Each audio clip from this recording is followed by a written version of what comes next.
संविधान जय संविधान जय बापू जय बापू जय भीम जय भीम जय संविधान जय संविधान భారతదేశ ప్రజలైన మేము భారతదేశాన్ని సార్వసత్సక సార్వభౌమ సామ్యవాద జై బాపు జై భీమ్ జై సంవిధాన్ భారతీయులైన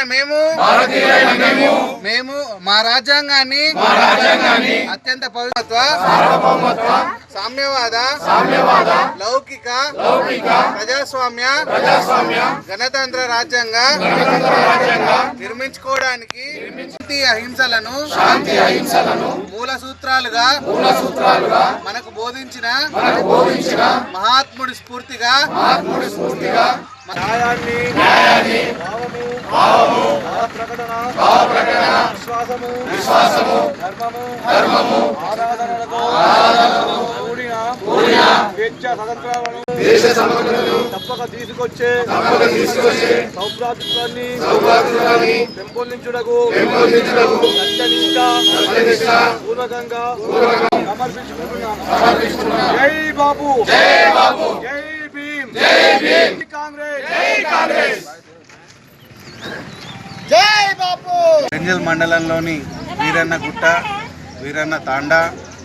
తాండా మౌలాలి తాండా పూర్తి చేసుకొని అంబేద్కర్ నగర్ గ్రామంలో ఈరోజు కార్యక్రమం ముగించుకొని రాజ్యాంగ పరిరక్షణ పాదయాత్ర యొక్క ప్రాముఖ్యతను గ్రామాన ప్రజలను చేయుతపరుస్తూ 1925 బెళగావిలో అఖిల భారత కాంగ్రెస్ కమిటీ మీటింగ్లో మహాత్మా గాంధీ గారిని జాతీయ కాంగ్రెస్ అధ్యక్షులుగా ఎన్నుకొని అక్కడి నుండి సహాయ నిరాకరణ క్విట్ ఇండియా ఉద్యమాలు స్వాతంత్ర పోరాటాలకు మహాత్ముడి నాయకత్వంలో మనం స్వాతంత్రం తెచ్చుకోవడం జరిగింది.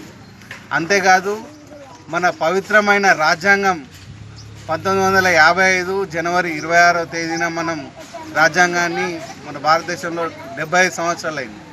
ఈ రెండు కార్యక్రమాలు 100 సంవత్సరాలు మహాత్మా గాంధీ గారు అఖిల భారత కాంగ్రెస్ అధ్యక్షులుగా పూర్తి చేసుకొని రాజ్యాంగం అమలు చేసి డాక్టర్ బాబాసాహెబ్ అంబేద్కర్ గారు మనకు రూపొందించిన కమిటీకి చైర్మన్, మన భారత రాజ్యాంగ నిర్మాత వారిని అమిత్ షా అనుచిత వ్యాఖ్యలు చేసి వారిని అవమానపరిచిండు నిండు పార్లమెంట్ సాక్షిగా.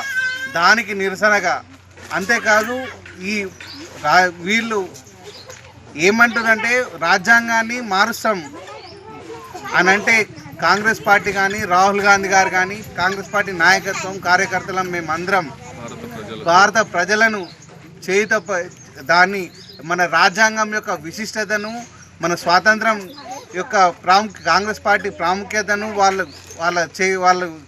స్వాతంత్రోద్యమంలో వాళ్ళు పాల్గొన్న ప్రజలను చేయుతపరుస్తూ రాజ్యాంగాన్ని పరిరక్షించడానికి మేము మీతో ఉన్నాం.